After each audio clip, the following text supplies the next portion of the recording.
اعوذ باللہ من الشیطان الرجیم بسم اللہ الرحمن الرحیم۔ ہم حضور کی سیرت کو بیان کر رہے ہیں کتاب سیرت مصطفیٰ سے، اور جیسے حضور علیہ الصلاۃ والسلام فرماتے ہیں، سرسبز و شاداب رہے وہ شخص جو میری حدیث کو سنے، پھر حدیث کو محفوظ کرے، پھر دوسروں تک پہنچا دے۔ تو اللہ ہمیں یہ اعزاز نصیب فرمائے۔ آج کا درس ہے حضور صلی اللہ علیہ وسلم کی سفر شام اور قصہ بحیرہ راہب۔ راہب سابقہ ادیان کے عالم جو لوگوں سے کنارہ کش ہو کر عبادت میں مصروف ہو جاتا ہے، اس کو راہب کہا جاتا ہے۔ تو اس راہب کا اصل نام جرجیش تھا، جرجیش۔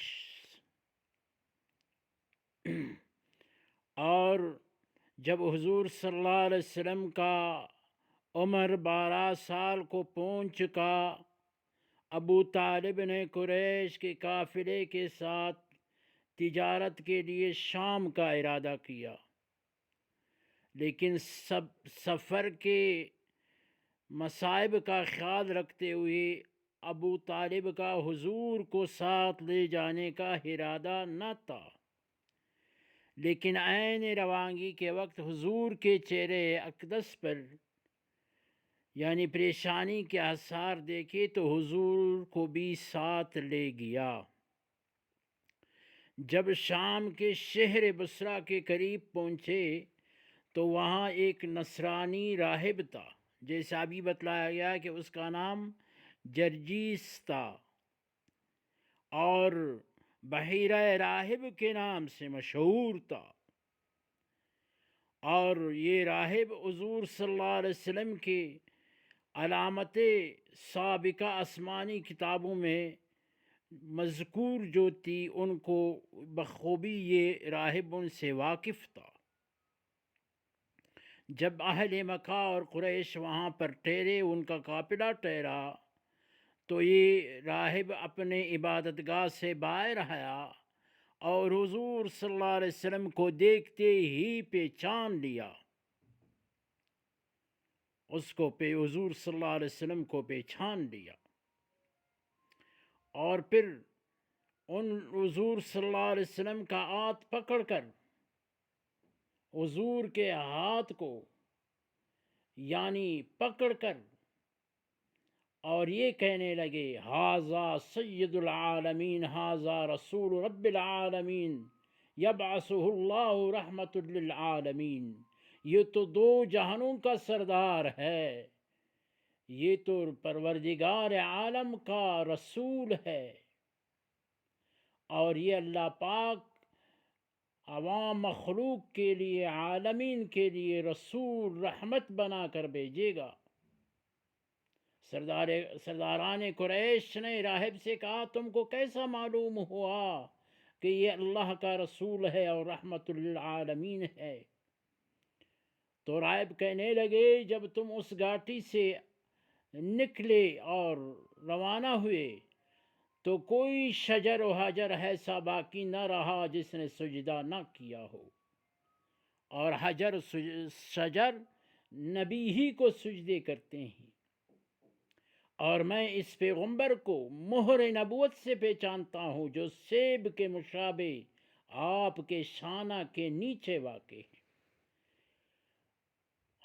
راہب یہ کہہ کر واپس گیا، اور فقط حضور صلی اللہ علیہ وسلم کی وجہ سے پورے قافلے والوں کے لیے کھانا تیار کیا، اور جب سب کھانے پر حاضر ہوئے تو حضور تشریف نہیں لائے، موجود نہیں تھے۔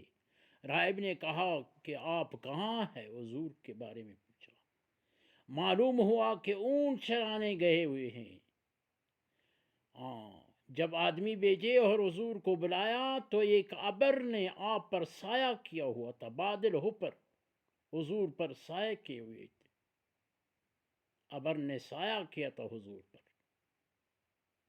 جب آپ اپنی قوم کے قریب پہنچے تو لوگوں نے درخت کے سائے کے نیچے سے پہلے سے جگہ لیے ہوئے تھے، کوئی سایہ نہیں تھا۔ جب حضور ایک جانب بیٹھ گئے، بیٹھتے ہی درخت کا سایہ اس طرف جھک گیا۔ راہب نے کہا کہ درخت کے سائے کو دیکھو کس طرف حضور کی طرف مائل ہے، اور کھڑے ہو کر لوگوں کو قسمیں دینے لگا، قریش کو، کہ آپ اس عظیم ہستی کو روم کی طرف نہ لے جائے، کیونکہ روم والے آپ کو دیکھیں گے، خدا نخواستہ خطر نہ کر ڈالے۔ راہب اسی کلام میں مصروف تھا کہ اچانک راہب کی نظر پڑی 7 آدمیوں پر جو رومی تھے اور حضور کے تلاش کے لیے نکلے تھے۔ راہب نے پوچھا کہاں جا رہے ہو؟ رومیوں نے کہا ہم نبی آخر زمان کی تلاش میں نکلے ہیں، جس کا بشارت توریت اور انجیل میں آیا ہے، اور وہ اس مہینے میں نکلنے والا ہے، ایک سفر پر۔ ہم نے ہر طرف آدمی بھیجے ہیں۔ راہب نے ان سے کہا، ان رومیوں سے جو 7 بندے تھے، اچھا، جس شے کا خداوند جلال نے ارادہ فرمایا ہے، کیا اس کو روک سکتے ہو؟ رومیوں نے کہا کہ نہیں۔ پھر رومیوں نے راہب کے ساتھ، بحیرہ راہب کے ساتھ یہ عہد کیا کہ ہم آئندہ اس نبی کے پیچھے نہیں پڑیں گے، اور یہ 7 رومی وہیں بحیرہ راہب کے پاس رہ پڑے، کیونکہ جس مقصد کے لیے نکلے تھے وہ خیال ہی بدل گیا۔ پھر راہب نے پوچھا قریش سے قسم دے کر، قافلے والوں سے قسم دے کر، کہ اس کا ولی کون ہے؟ لوگوں نے ابو طالب کی طرف اشارہ کیا۔ پھر ابو طالب سے کہا کہ آپ اس کو ضرور بھیج دیں مکہ مکرمہ۔ ابو طالب نے 2 صحابہ کو، یعنی ابو بکر کو رضی اللہ تعالی عنہ اور حضرت بلال رضی اللہ تعالی عنہ کو حضور کے ہمراہ کر کے مکہ واپس بھیج دیا، اور بحیرہ راہب نے ناشتے کے لیے روٹی اور زیتون کا تیل دیا۔ تو یہ حضور علیہ السلام دوبارہ مکہ مکرمہ روانہ ہو گئے۔ یہ بحیرہ راہب کا بیان تھا۔ وصلی اللہ تعالی علی خیر خلقہ محمد و آلہ و اصحابہ اجمعین برحمتک یا ارحم